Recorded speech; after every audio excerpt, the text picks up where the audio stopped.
బైబిల్ను కాదని, బైబిల్ను చదవకుండా, బైబిల్ను పక్కన పెట్టి స్వతహాగా మనం చేసేటటువంటి ఆలోచనలే మన ఆత్మీయ జీవితాన్ని దెబ్బతీస్తాయి. అలాగే మన ప్రయాణములో మనం దారి తప్పేటటువంటి ప్రమాదం ఉంది. అలాగే మనం చేసేటటువంటి క్రియల్లో కూడా లోపాలు అన్నటువంటివి తప్పనిసరిగా ఉంటాయి.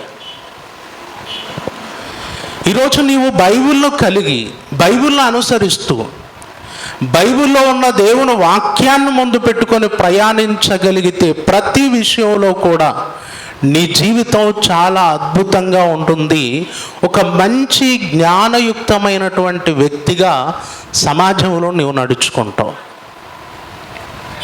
ఇది వాస్తవం.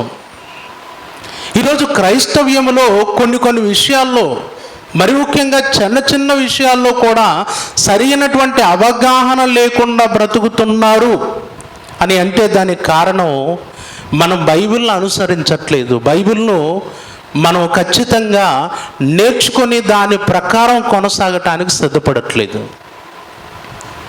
అందుకే ఒక రకంగా మనం చిన్న చిన్న విషయాల్లో కూడా దేవునికి విరోధంగా ప్రవర్తిస్తున్న వారమై ఉన్నాం. అలా చెప్పుకోవలసినటువంటివి చాలా ఉన్నాయి. అయితే ఈరోజు నేను చెప్పబోయేటటువంటి విషయం ఏంటంటే, మనము దేవుని వాక్యాన్ని పక్కన పెట్టి మనం చేస్తున్నటువంటి పొరపాట్లు,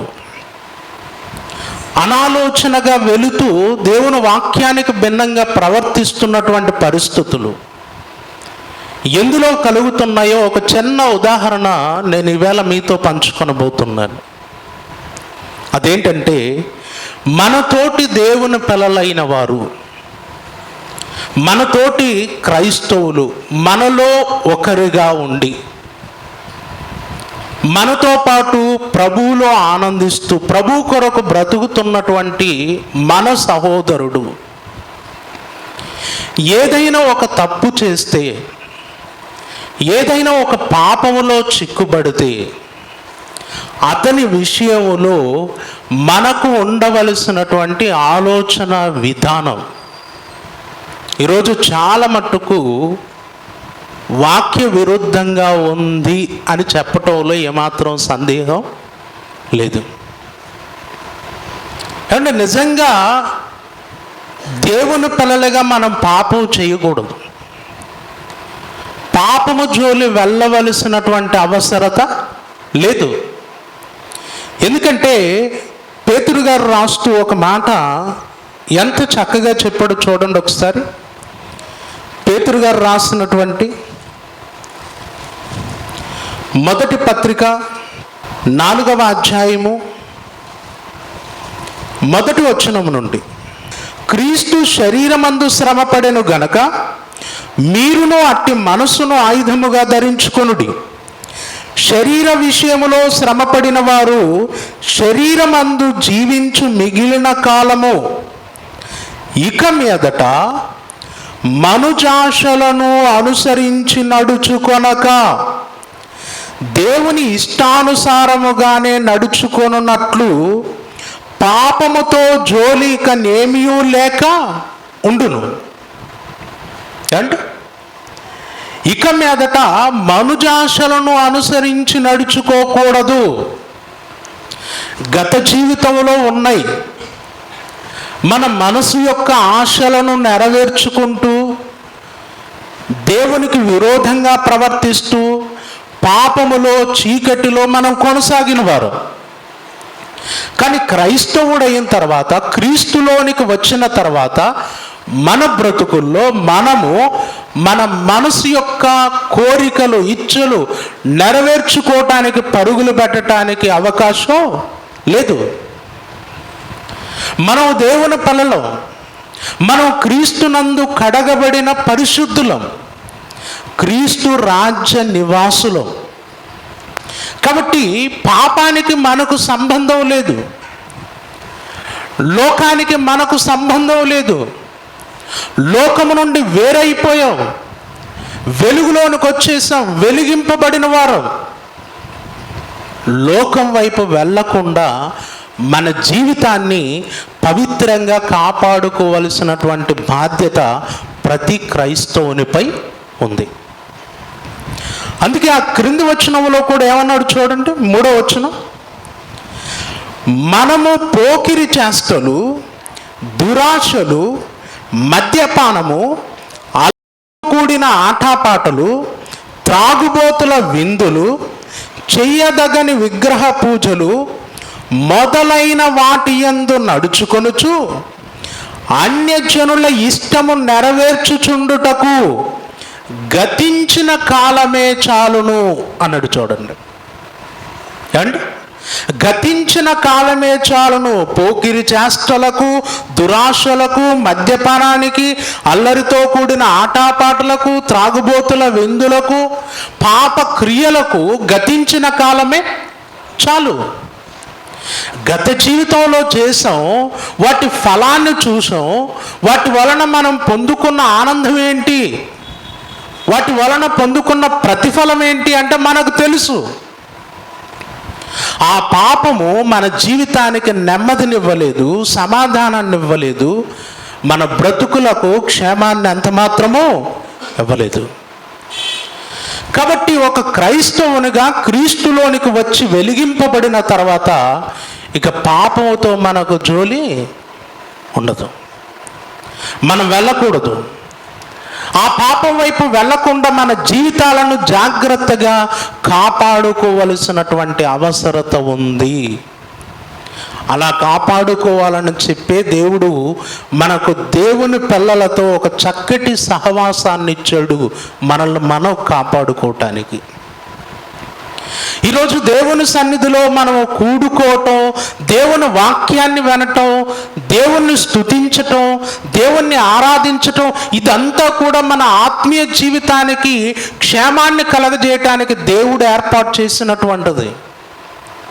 మనల్ని మనం కాపాడుకోవటానికి దేవుడిచ్చినటువంటి ఒక అద్భుతమైన సహవాసం ఇది.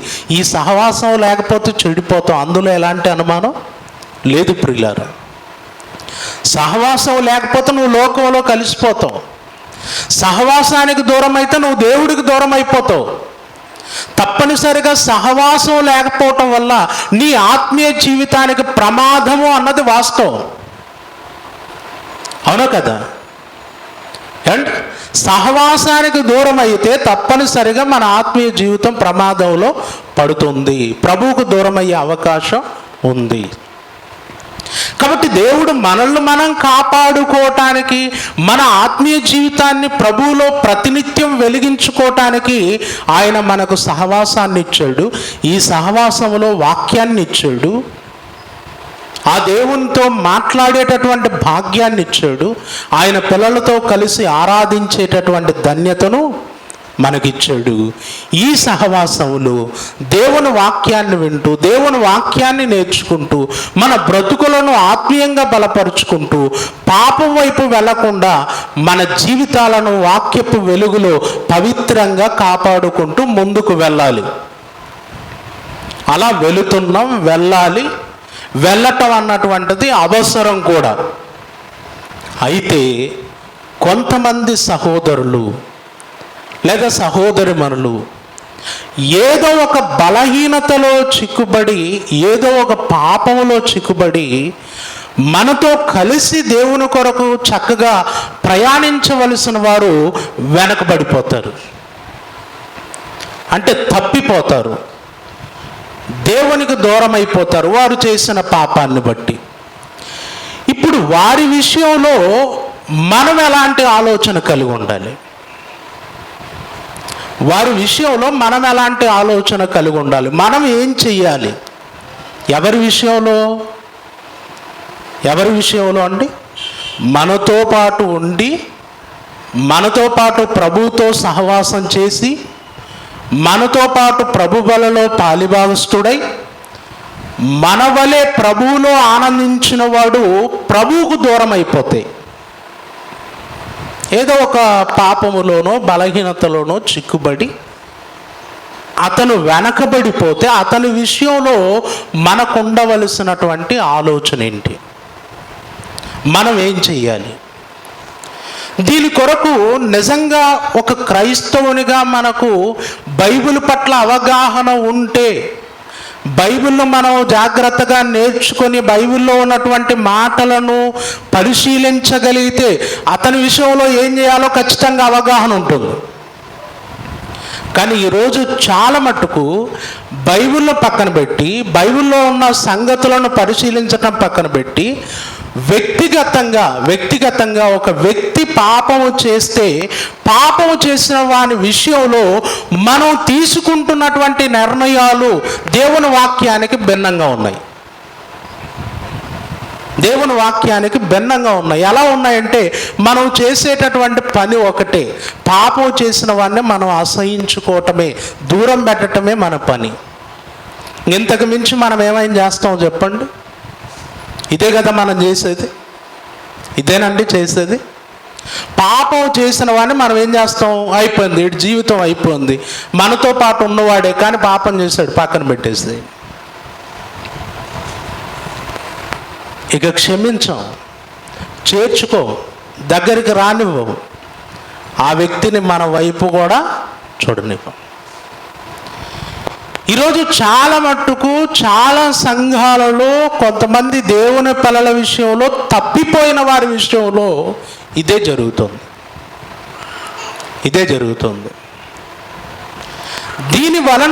దీని వలన నష్టం ఎవరికి అనుకుంటున్నారంటే, ఆ పాపం చేసిన వాడికి ఏదో బుద్ధి వచ్చేలా మనం అలా చేసాం, పక్కన పెట్టేసాం, అయిపోయింది, ఇక దేవుని వాక్యానుసారంగా మనం బ్రతుకుతున్నాం కాబట్టి ఇక మనం క్షేమంగా ఉన్నట్టే, ఇక అతన్ని శిక్షించాల్సిన విషయంలో శిక్షించాం, పక్కన పెట్టేసాం, అయిపోయింది అనుకుంటున్నాం. కానీ ఒక విషయం మనం గుర్తుపెట్టుకోవాలి, మనం ఎట్టి కొలతతో కొలుతుమో మనకు కూడా అదే కొలతతోనే కొలవబడుతుంది. ఇది బాగా గుర్తుపెట్టుకోవాలి. మనం ఎట్టి కొలతతో కొలుతుమో మనకు కూడా అలాంటి కొలతే. ఈరోజు మనం ఒక పాపి విషయంలో మనం చూసేటటువంటి చూపు, మన ఆలోచన విధానము, క్షమించలేనటువంటి ఆ తత్వము ఏదైతే ఉందో అది తప్పనిసరిగా రేపు మన విషయంలో కూడా అలాగే జరగచ్చు.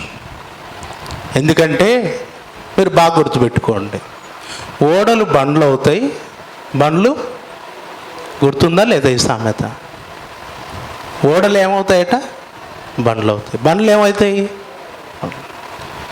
మొదటి వారు కడపటి వారు అగుదురు, కడపటి వారు ఇది మర్చిపోతాం మనం. ఈరోజు లోకంలో ఉన్నవాడు రేపు ఇక్కడ బోధకుడు కావచ్చు, ఇక్కడ బోధకుడుగా ఉన్నవాడు లోకంలో కలిసిపోవచ్చు. ఈరోజు ఉన్నటువంటి ఈ స్థితిని బట్టే మనం అతిశయించటానికి వీలు లేదు. ఎందుకంటే మన ప్రయాణం ఇంకా చాలా ఉంది. ఈ లోకంలో మనం ప్రభు కొరకు ఈరోజు బ్రతికిన బ్రతుకును బట్టే మనం అన్ని సాధించేసాం అనుకోవటానికి వీలు లేదు. ఈరోజు నువ్వు పవిత్రంగా ఉండొచ్చు, ఈరోజు పవిత్రంగా ఉండటంతో ఇక అయిపోయింది, నా అంతటి పవిత్రుడే లేడు అన్నటువంటి ఆలోచన విధానం ఉంటే అది నీకే ప్రమాదకరం. ఎందుకంటే ఈరోజు బాగున్నావు, ఈరోజు ప్రార్థనాపరుడివి, ఈరోజు భక్తిపరుడివి, ఈరోజు దేవుని పట్ల భయభక్తులు కలిగి ఉన్నావు, మంచిదే, నీ మరణం వరకు ఇలాగే ఉండాలి. కానీ ఉండే పరిస్థితులు ఉన్నాయా? ఉండగలుగుతావా?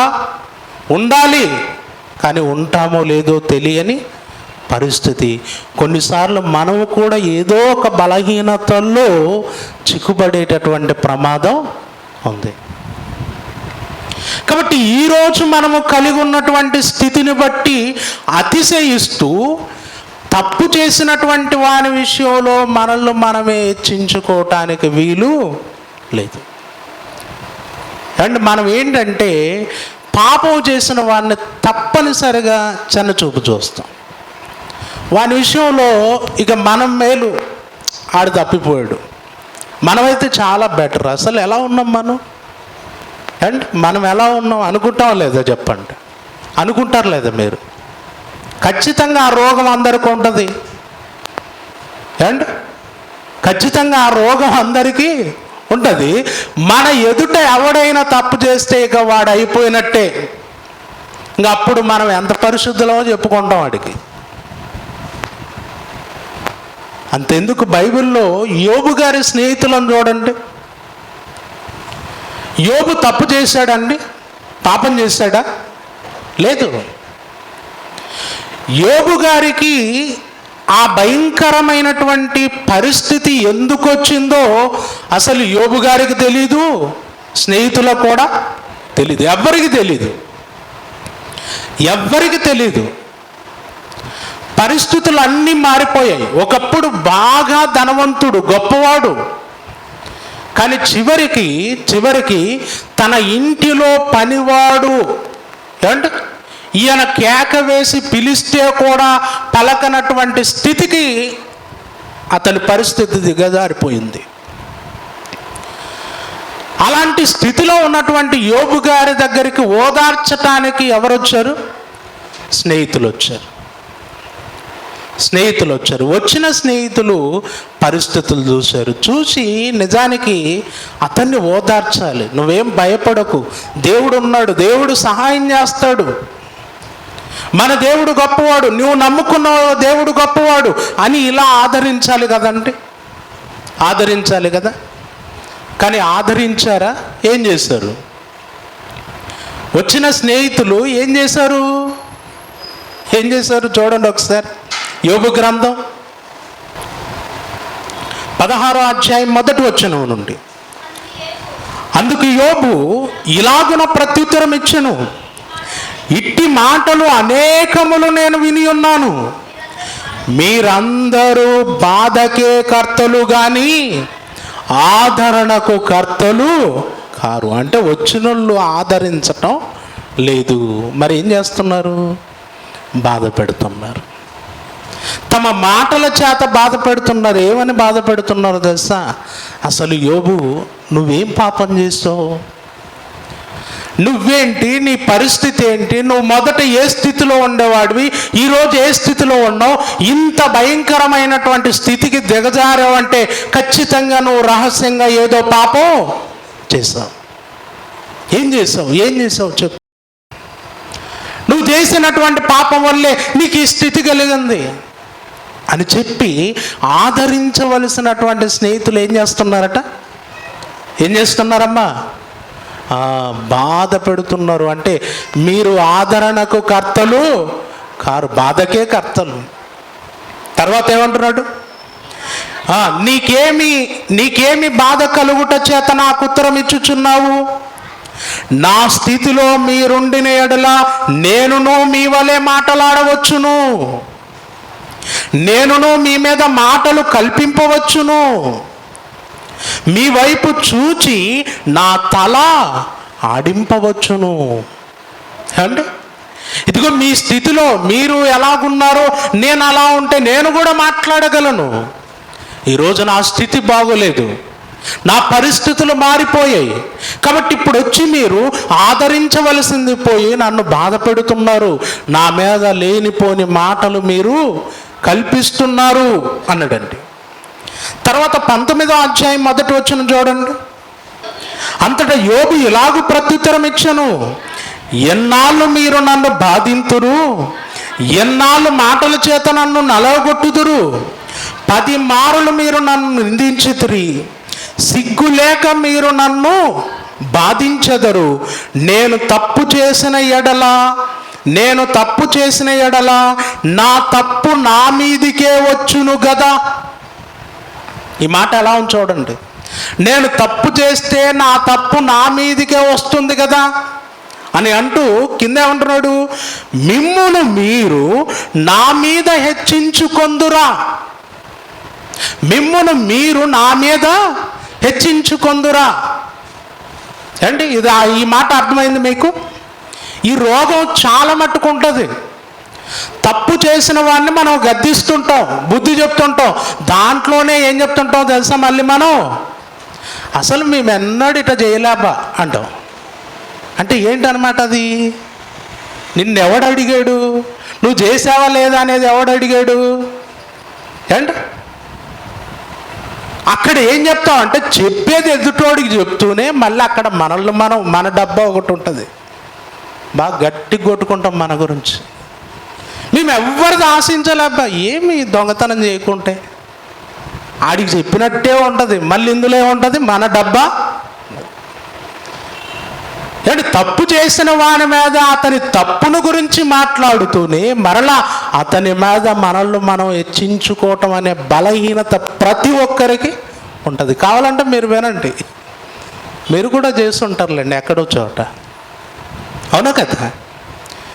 ఎదుటోని తప్పులు మాట్లాడుతుంటాం, ఖండిస్తుంటాం, ఒకవైపు మనల్ని మనం హెచ్చించుకుంటాం. అంటే ఇక్కడ మనం నీతిమంతులు. ఈరోజు ఆ తప్పు చేయలేదు, ఈరోజు చేయలేదు, బాగుంది, మరి రేపు చేస్తే పరిస్థితి ఏంటి? రేపు అదే రివర్సు, మళ్ళీ ఆ క్యాసెట్ ఇక్కడ.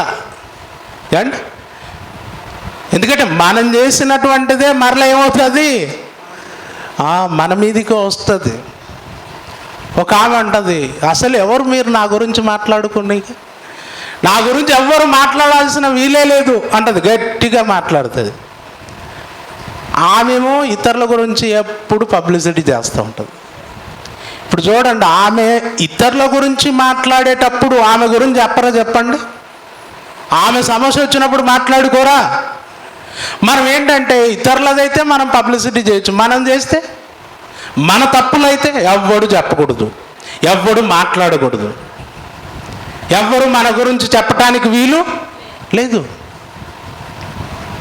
ఈరోజు చాలా విషయాల్లో ఏమంటే వాక్యాన్ని పక్కన పెట్టి సొంత ఆలోచనలతో మనం కొనసాగుతూ దేవుని వాక్యానికి భిన్నంగా ప్రవర్తిస్తున్నాం.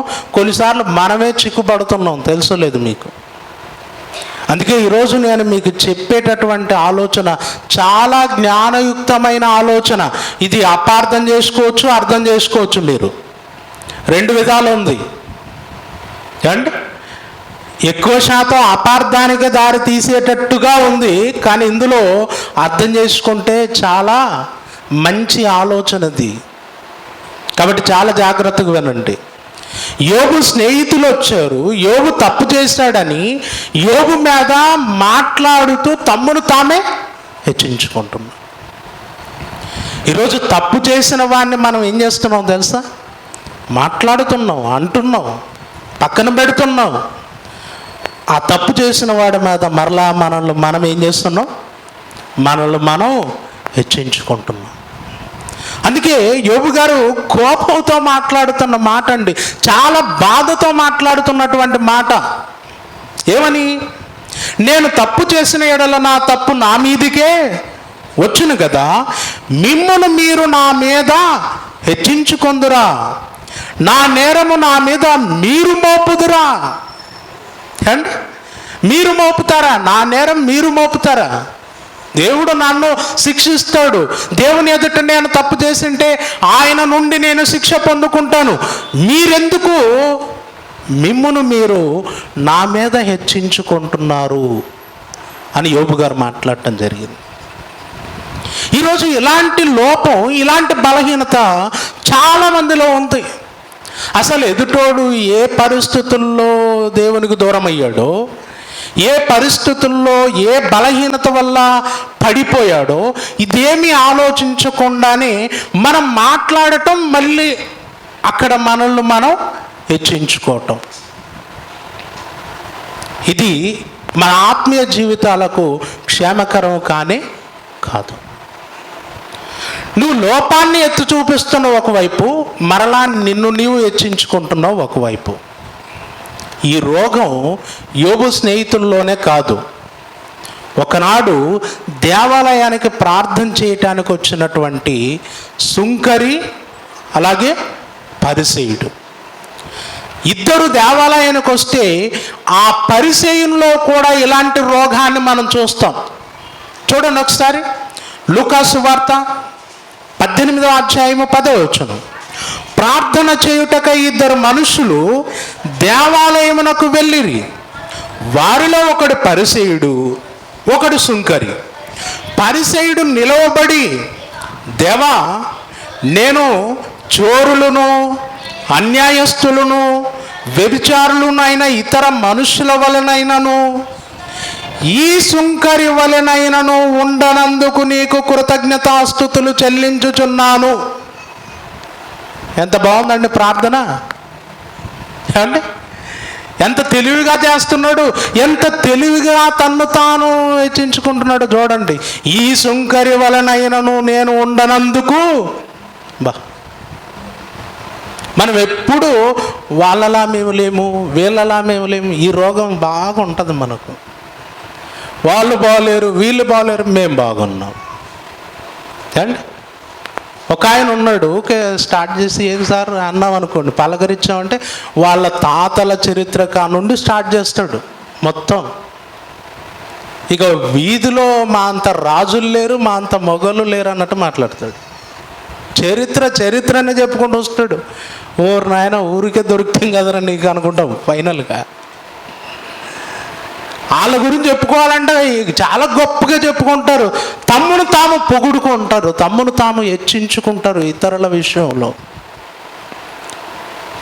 కానీ ప్రియులారా, ఎదుటోడు తప్పు చేస్తాడు, ఎదుటోడు ఒక బలహీనతలో చిక్కుబడ్డాడు అంటే అది ఏంటో తెలుసుకొని మనం చేయవలసింది ఏంటో ఆలోచించాలి తప్ప మనం హెచ్చించుకోవటానికి, మనమేదో గొప్పవారమని చూపించుకోవటానికి ఎదుటోడి బలహీనతను అవకాశంగా ఎప్పుడూ కూడా మనం ఉపయోగించుకోకూడదు.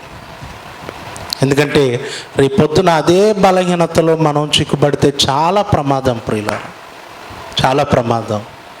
అందుకే పాపము చేసినటువంటి ఒక సహోదరుని విషయంలో ఎలా ఉండాలి అన్నటువంటిది ఒక మంచి ఆలోచన అండ్ ఇది మన ఆత్మీయ జీవితాలకు ఒక మంచి సలహా కూడా.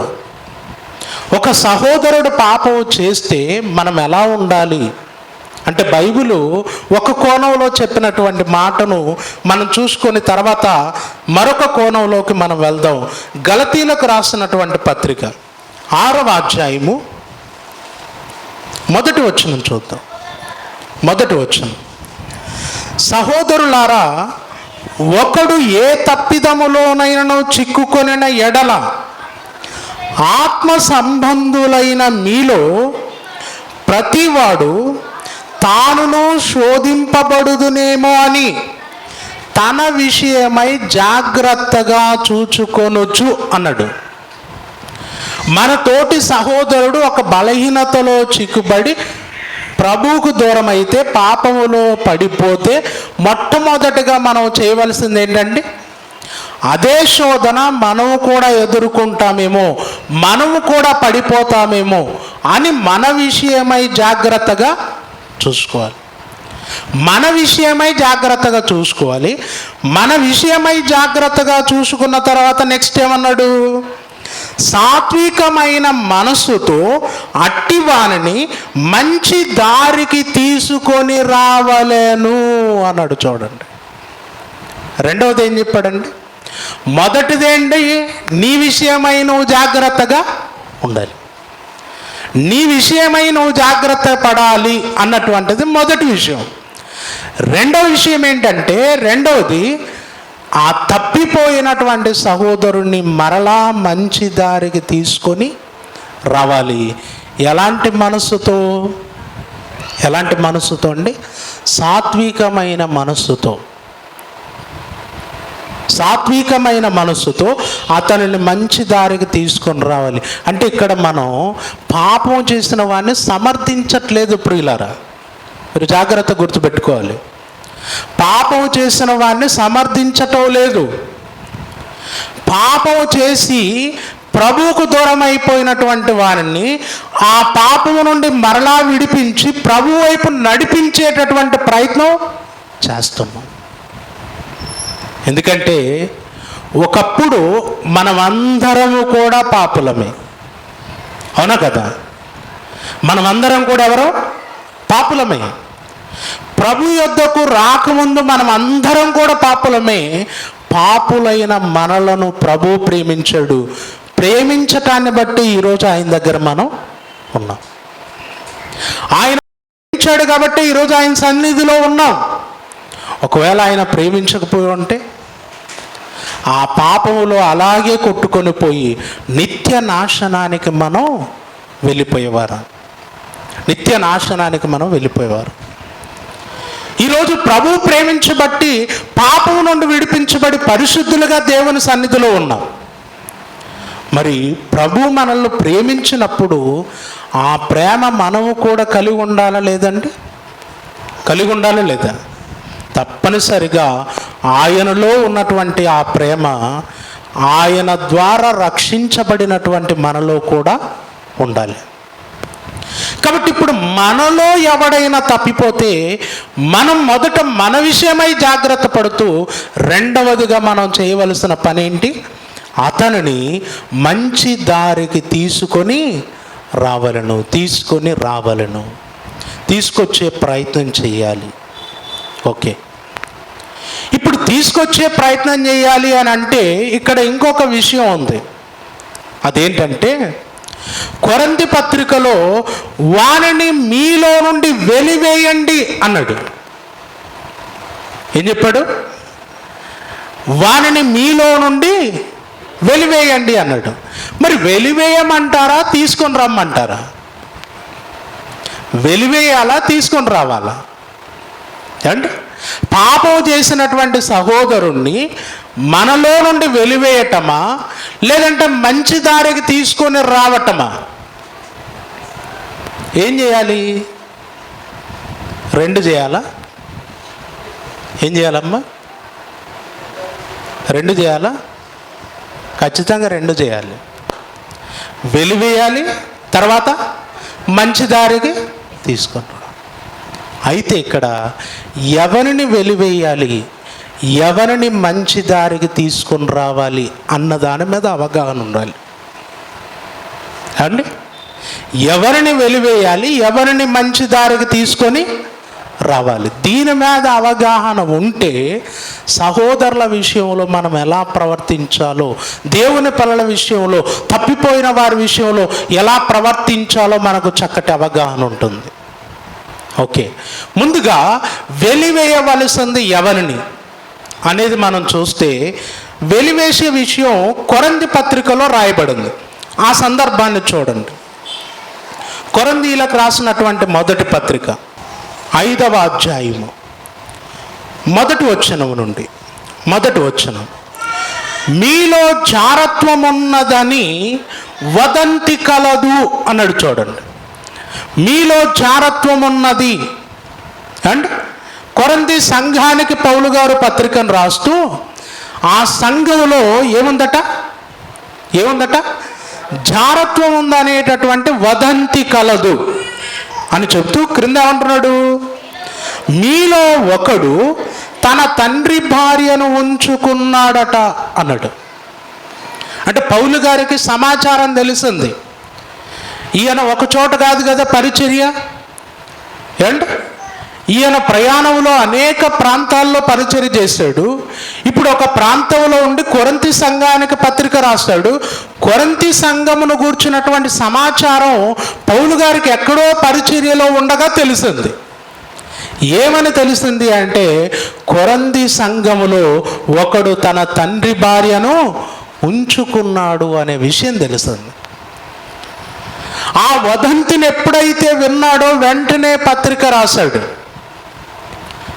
రాసినటువంటి పౌలు గారు కింది వచనాల్లోనికి వచ్చేసరికి ఏం చెప్పాడు చూడండి.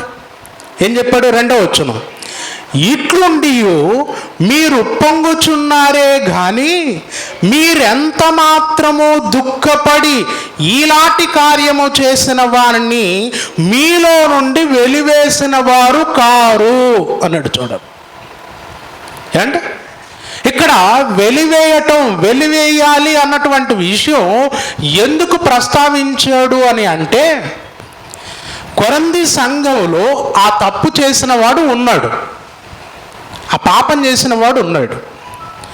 ఆ పాపం చేసినటువంటి వారిని గూర్చి సంఘానికి కూడా తెలుసు, సంఘంలో ఉన్నవారికి కూడా తెలుసు.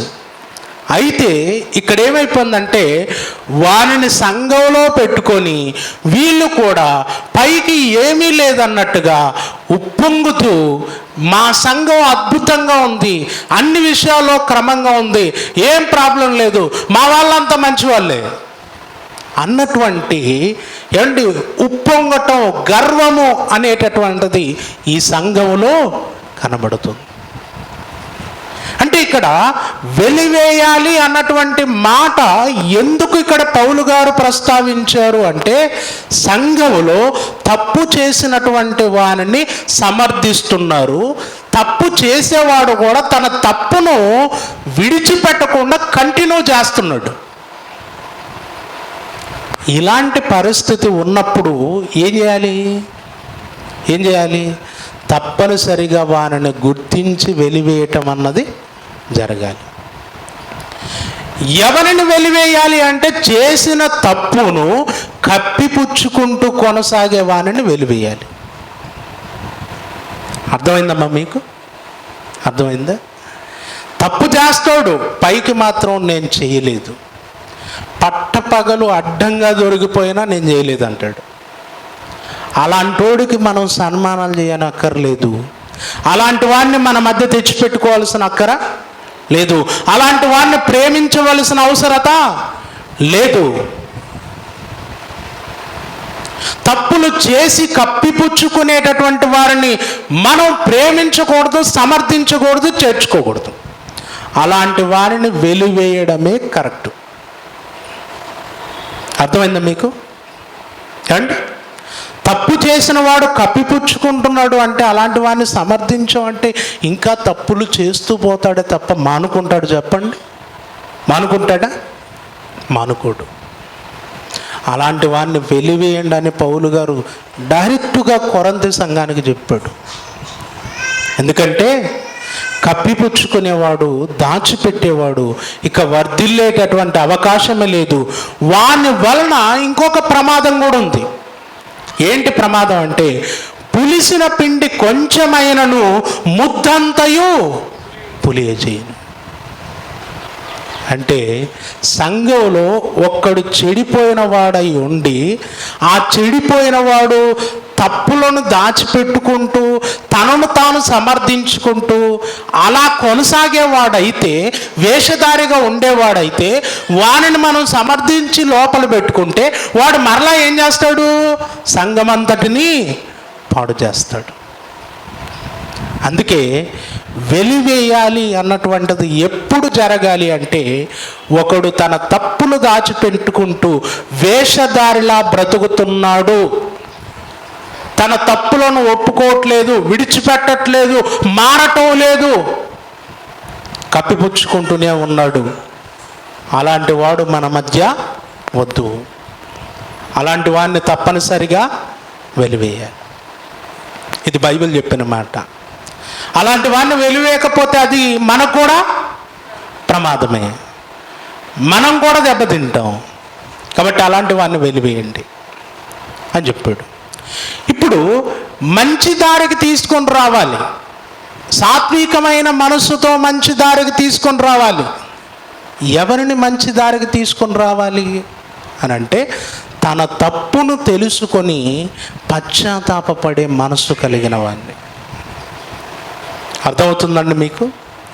తన తప్పును తెలుసుకొని తను పశ్చాత్తాపపడే మనసు కలిగి ఉండి, నిజంగా సహోదరుల ఎదుట, దేవుని పిల్లల ఎదుట తన తప్పును ఒప్పుకుంటూ, నేను దేవునికి దూరం అయిపోయాను, దేవునికి దగ్గర కావాలని ఆశపడేటటువంటి వారిని, బుద్ధి వచ్చినటువంటి వారిని తప్పనిసరిగా మనం ఏం చేయాలి? మంచి దారికి తీసుకొని రావాలి. ఈరోజు మనం ఎవరిని దూరం పెట్టాలో, ఎవరిని దగ్గర తీయాలో అర్థం కాలే మనకు. అవునా కదా? ఎవరిని వ్యతిరేకించాలో, ఎవరిని వెలివేయాలో, ఎవరిని చేరదీయాలో అర్థం కాలేదు. ఆ తప్పు చేశాడు, అయిపోయింది. నువ్వు కనపడకాకు నాయన, కనపడితే కూడా వందనాలు పెట్టం నీకు, బాగా గుర్తుపెట్టుకో. కనపడితే కూడా నీకు వందనాలు పెట్టే పరిస్థితి లేదు. ఏమండి, ఆ మధ్యకాలంలో కరోనా రోగులు కొంతమంది ఆ కరోనా వచ్చిందంటేనే తమకు తామే ఆత్మహత్య చేసుకొని చచ్చిపోయారు. ఎందుకో తెలుసా? ఎందుకండి? తమకు కరోనా పాజిటివ్ అని తెలియగానే ఆత్మహత్య చేసుకొని చచ్చిపోయారు. ఎందుకని? ఆ రోగిని చుట్టూ ఉన్న ప్రజలు ఎలా చూస్తున్నారో అప్పటికే పరిస్థితులన్నీ తెలిసిపోయాయి. ఎవ్వరూ దగ్గరికి రారు, ఎవరు మాట్లాడరు, ఎవరు ప్రేమించేటటువంటి పరిస్థితి లేదు. ఆ రోగిని అందరూ దూరం పెడతారు. అందుకే పాజిటివ్ అని తెలియగానే కొంతమంది ఏమైపోయారు? తమకు తామే ఆత్మహత్య చేసుకొని చచ్చిపోయారు. కొంతకాలం బతకాల్సినోడు అండ్ తర్వాత బాగా అవుతాడు, ధైర్యంగా ఉంటే బాగా అవుతాడు. ఇప్పటికి కూడా మంది ఏంటో తెలుసా? వ్యాక్సిన్ వేసుకుందాం అనండి, అది కాదు. ఇప్పటికి కూడా మంది ఏంటో తెలుసా? మనకున్న ధైర్యమే. అండ్ నువ్వు వ్యాక్సిన్ వేసుకున్నా పోతావు, వేసుకోకుండా పోతావు, అందులో డౌట్ ఏమీ లేదు. ధైర్యమే మన బలం, మనకు ఆరోగ్యం. వచ్చింది వచ్చింది వచ్చిందని మనమే ఎవరు ఫోన్లు చేసినా స్విచ్ ఆఫ్ చేసుకొని ఎవరితో మాట్లాడకుండా ఇక నాకు పాజిటివ్ అని చెప్పేసి అండ్ దీర్ఘకాలిక ఏదో ఆలోచనలోకి వెళ్ళిపోయి దీర్ఘంగా ఆలోచిస్తూ పోయాం అనుకోండి, తర్వాత పాజిటివ్ అవుతుంది, తర్వాత కనపడకుండా కూడా. ఇప్పుడు మనకు ఉన్నటువంటి ధైర్యమే మనల్ని కాపాడేది. వస్తుందా? వస్తుంది. ఎట్లా వస్తుందో తెలీదు. తిరుగుతున్నాం. మాస్కులు ఉన్నాయి మనకు? లేవు. పెట్టుకోమంటే పెట్టుకుంటామా? లేదు. అండ్ మన అలవాటు అదే కదా. వద్దు అంటే పెట్టుకుంటాం, లేదా పాజిటివ్ వచ్చినప్పుడు పెట్టుకుంటాం. మా వీధిలో ఒక అతనికి వచ్చింది, పాజిటివ్ వచ్చింది, వచ్చి బాగైపోయింది. వచ్చి బాగైపోయిన తర్వాత చూడాలి, ఎప్పుడు మాస్కే. ఎప్పుడు చూసాం మొహం ఇంతవరకు చూడలేదు. సుమారు 3 నెలలు అయింది కదా. అండ్ లాక్డౌన్ అయిపోయి మళ్ళీ స్టార్ట్ అయింది, మళ్ళీ ఓపెన్ చేశారు. తర్వాత ఇప్పటికీ అతని ఫేస్ క్లియర్గా చూసిందే లేదు, ఎందుకంటే మాస్క్ తీయట్లేదు. మనం చెప్పాను, మీరు మాస్క్ పెట్టుకుంటే ఇదో ఈయనలా పెట్టుకోండి అన్నాను మొన్న. ఉదాహరణకు ఆయన్నే చూపించాను, ఈయనని కాదు, ఈయనకు కూడా మాస్క్ లేదు. అండ్ అవును కదా. ఈరోజు భయపడుతూ ఉంటే మన ప్రాణానికి మనకే ప్రమాదం. అమెరికాలో ఒక తప్పు చేసినటువంటి వానికి మరణశిక్ష విధించబడింది. మరణశిక్ష విధించారట. మరణశిక్షలో రకరకాల శిక్షలు ఉంటాయి కదా. రకరకాల శిక్షల్లో నువ్వు ఏ శిక్ష కావాలి కోరుకో, దేని ద్వారా చంపబడాలనుకుంటున్నావు కోరుకో అని కొన్ని పెట్టారు అతని ముందు. పెట్టి అందులో పాము చేత కరిపించి చంపటం అదొకటి పెట్టారట. అంటే నీ కళ్ళకు గంతలు కడతాం, పాముని ముందు వదిలిపెడతాం, అదొచ్చి నిన్ను కాటేస్తుంది, నువ్వు తర్వాత చచ్చిపోతావు. తర్వాత ఊరేసి చంపటం అనేది ఒకటి ఉంది. ఇలా రకరకాలైనటువంటి శిక్షలు ఉన్నాయి. ఏది కావాలి కోరుకో అంటే ఇక అతను పాముతో, ఎందుకంటే పాము కళ్ళు గంతలు కట్టేస్తారు కాబట్టి అది వచ్చి కాటేస్తే తర్వాత నిదానంగా చచ్చిపోతాం కాబట్టి ఇంకా అదే బెస్ట్ అనుకున్నాడు. బెస్ట్ అనుకుని సార్ ఇది కావాలి నాకు అన్నాడు. రెడీ అని చెప్పేసి కళ్ళకు గంతలు కట్టాడు. పామును వదిలేరు. అతడు చూస్తున్నప్పుడు పామును బయటికి తీశారు. తర్వాత కళ్ళకు గంతలు కట్టేసి పామును వదిలిపెట్టినట్టుగా చేశారు. తర్వాత వచ్చేసి ఏమైందంటే అతని దగ్గరకు వచ్చి ఒక 2 చిన్న గుండు పిన్నులు తీసుకొని అతని కాళ్ళకు గుచ్చారు. పాము కాటు వేయలేదండి. వీళ్ళు ఏం చేశారు, సూదులతో అలా కూర్చో వదిలేశారు. కొద్దిసేపటిగా ప్రాణం పోయి చచ్చిపోయాడు. నిజంగా చచ్చిపోయాడు. తర్వాత అతని శవాన్ని పరీక్ష చేస్తే నిజంగా పాము విషయం ఉందట అతని బాడీలో. ఇదొకటి మరి విచిత్రం. నిజంగా ఏముందట అతని బాడీలో? ఆ పాము విషయముతోనే అతడు చనిపోయినట్టుగా రిజల్ట్ వచ్చింది. ఏంటి సమస్య అని ఆలోచిస్తే ఏమీ లేదు, బలంగా మనసులో పెట్టుకున్నాడు, పాము కాటేసింది. అవుట్. నిజంగా అతని శరీరములోనే ఆ విషం ఉత్పత్తి అయిందట. అంతే. ఇంకా మనం కూడా నాకు కరోనా వచ్చింది రాకుండా ఎలా ఉంటుంది చెప్పండి? మీకు తెలుసో లేదో, అందరికీ ఒక రౌండ్ వేసిపోయిందట. ఏమండి? అందరికీ ఒక రౌండ్ వేసిపోయిందట. మనమే చెప్పుకుంటాం, ఏంలే ఊక ఆడ నీళ్లు తాగింటి అందుకే దగ్గు అని చెప్పుకున్నాం. కానీ అది కూడా అదే మన చుట్టమే, అందులో డౌట్ ఏమీ లేదు. ఏమండి? నిజంగా అతనికి పాము కాటు వెయ్యలేదు, కాటు వలన చచ్చిపోలేదు. 2 గుండు పిన్నులు తీసుకొని కుచ్చితే పాము కాటేసిందన్న భయంతో చచ్చిపోయాడు. అందుకే భయపడుతూనే చాలామంది ఏమైపోతున్నారు? చచ్చిపోతున్నారు. భయం ఉండాలి, అది రాకముందు ఉండాలి. భయం ఎప్పుడు ఉండాలి? భయం కరోనా రాకముందు ఉండాలి. వచ్చినాక భయం అంటే పోవడమే. ఇంకా సమాధికి కూడా రాము చూడండి, రావడానికి అవకాశం ఉంటుంది కదా. ఏమండి? వచ్చిన తర్వాత భయపడవద్దు, రాకముందు మాత్రం రాకుండా ఉండటానికి భయంతో బ్రతకండి. మనం ఏంటంటే తెలివి, ఇప్పుడేం మాస్కులే, వచ్చినాక మాస్కు, వచ్చినాక భయం స్టార్ట్ అవుద్ది మనకు. రాకముందే మనం భయపడుతూ ఉండాలి. కాబట్టి ఈరోజు చాలామంది చచ్చిపోవటానికి భయం కారణం, మరి ముఖ్యంగా వెలివేతకు గురైపోయారు. ఆ మధ్యకాలంలో కొంతమంది ప్రత్యక్షంగానే న్యూస్ పేపర్లో, ఛానల్లో మనం చూసాం, ఉరేసుకొని చచ్చిపోయారు, విషయం దాగి చచ్చిపోయారు. ఎందుకంటే మాకు వచ్చినటువంటి రోగాన్ని బట్టి ఇక ఎవ్వరు మమ్మల్ని చేరదీసే పరిస్థితి లేదు. బ్రతకటానికి అవకాశం ఉన్నా కూడా చచ్చిపోయాడంటే కారణం, ఇదిగో అతని చుట్టూ ఉన్నటువంటి మనుషులు ఆ రోగిని ఎలా చూస్తారో ఆ పరిస్థితులు ఎరిగాడు గనక తనకు తానే ఆత్మహత్య చేసుకొని చచ్చిపోయాడు. ఈరోజు ఒక మనిషి పాపం చేసి పాపంలో చిక్కుబడి ఇక అందులో నుండి బయటపడాలనే ఆశ, ప్రభు వైపు తిరగాలనే ఆశ, పశ్చాత్తాపపడాలనే ఆలోచన, మరలా దేవుని వైపు చేరుకోవాలనేటటువంటి ఒక మనసు అతనికి ఉన్నా, మనం అతని పట్ల ప్రవర్తించేటటువంటి ప్రవర్తనను బట్టి అతడు కూడా ఏమైపోతాడండి? ఖచ్చితంగా ప్రభువుకు దూరం అయిపోతాడు శాశ్వతంగా. ఎందుకంటే మనము అతన్ని చూసేటటువంటి చిన్నచూపు, మనం ప్రేమించకపోవటం, అక్కడ అతను తప్పు చేశాడు కాబట్టి ఆ సమయంలో అతని కంటే మనమే గొప్పవారు అనుకోవటం, మనం పరిశుద్ధులుగా మనంగా భావించుకోవటం, ఇలాంటి ఆలోచనలను బట్టి ప్రభు యొద్దకు రావలసినటువంటి వాడు కూడా ప్రభువుకు దూరం అయిపోయే ప్రమాదం ఉంది. అండ్ మీరు చూడండి, దేవుడు వేషధారిని క్షమించడు. బాగా గుర్తుపెట్టుకోండి, వేషధారిని దేవుడు క్షమించాడు. తప్పు చేసి తన తప్పులను కప్పిపుచ్చుకునే వాడిని దేవుడు క్షమించాడు.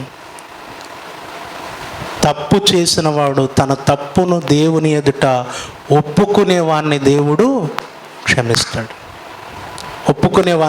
క్షమిస్తాడు. మరొక విషయం, మరి తప్పు చేసిన వాడిని దేవుడు క్షమించాడే అంటే మనం కూడా తప్పులు చేస్తూ పోదామా అని అంటే, గతంలో ఒక పాఠం చెప్పాను, మీకు గుర్తుందో లేదో. తప్పు చేస్తే దేవుడు క్షమిస్తాడు అన్నటువంటిది ఎంత వాస్తవమో, చేసిన తప్పుకు ప్రతిఫలం మాత్రం నువ్వు అనుభవించక తప్పదు. ఇప్పుడు మనం క్షమాపణ ఉంది అన్న ధైర్యము కంటే కూడా పాపం చేస్తే ఆ ప్రతిఫలం అనుభవిస్తామని భయంతో పాపం చేయకుండా ఉండాలి. అర్థమైందా మీకు? అంటే మనం పాపం చేస్తే క్షమాపణ ఉందనే ధైర్యం మనకొద్దు. పాపం చేస్తే ఆ పాపం యొక్క ప్రతిఫలం నేను అనుభవిస్తానన్న భయంతో పాపానికి దూరంగా ఉండాలి. ఒకవేళ పాపి అయిన మనిషి తప్పనిసరిగా తన పాపాన్ని ఒప్పుకుంటే మాత్రం ఏం చేస్తాడు? దేవుడు క్షమిస్తాడు. అందుకే దావీదు తన జీవితంలో తన పాపమును కప్పుకొనక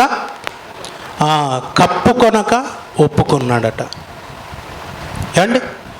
తన తప్పులను దాచిపెట్టువాడు వర్ధిల్లడు, దానిని ఒప్పుకొని విడిచిపెట్టువాడు కనికరము ఒప్పుకొని విడిచిపెట్టేవాడు కనికరం పొందుతాడు. ఒప్పుకోవాలి, ప్రభు వైపు తిరగాలనే ఆశతో ఉన్నవారిని మనం ప్రేమించాలి, ప్రభు వైపు నడిపించే ప్రయత్నం చేయాలి.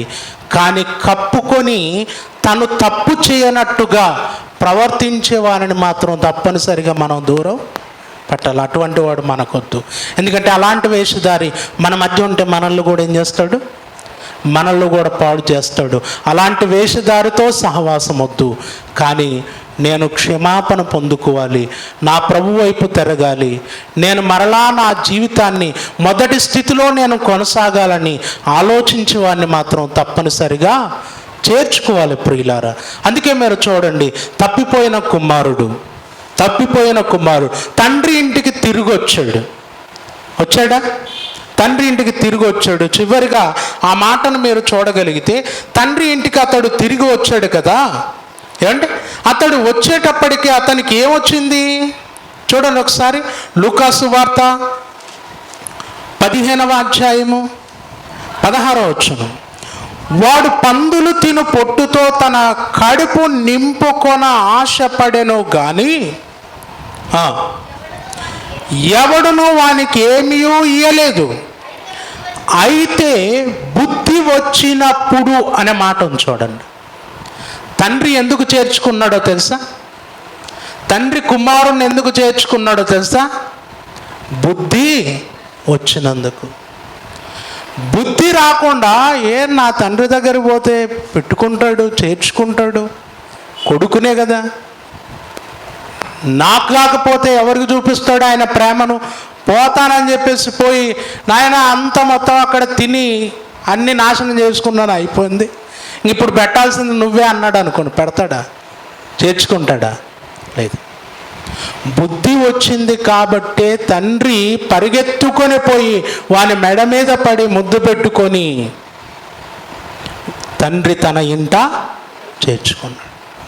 అంటే తప్పు చేసిన వానికి బుద్ధి వచ్చినప్పుడు తప్పనిసరిగా మనం ప్రేమించాలి, చేర్చుకోవాలి. బుద్ధి రాకుండా కప్పిపుచ్చుకునే ప్రయత్నాలు చేస్తున్నాడంటే అలాంటి బుద్ధిహీనుడు మనకు వద్దు.